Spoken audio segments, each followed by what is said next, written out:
In today's video, I'm going to teach you how to share the selected part in FigJam. This is a simple way to guide teammates straight to a specific area of your whiteboard so they don't have to hunt around for what you want them to see. We'll walk through opening your board, selecting the exact section you want to share, and grabbing a link that jumps right there. First, head over to figma.com and log in with your usual account. Any modern browser will work, and if you're already signed in, you'll land on your Figma home screen. From here, you can access your FigJam boards. Next, open the FigJam file you want to share. You can click the FigJam option on the home page to browse your boards, or simply choose a recent file if it's right there in your recents. Either way, you're opening the board that contains the content you want to direct people to. Now click on the section or the part you want to share. In FigJam, a section is a labeled area with a border that groups related sticky notes, shapes, and content.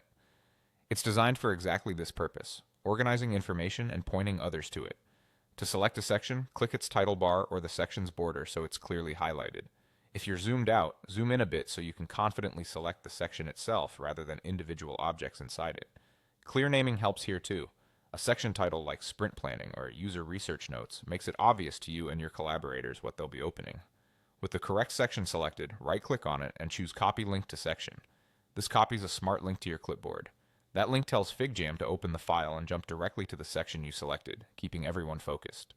Paste the link into your chat, email, or project tracker, and you're good to go. When your collaborators click it, they'll land right on the content you intended. A couple of quick tips as you share. Make sure your audience already has access to the FigJam file. If they don't, they won't be able to open the link. If you don't see the copy option, double check that you actually selected the section's boundary and not a sticky or shape inside it.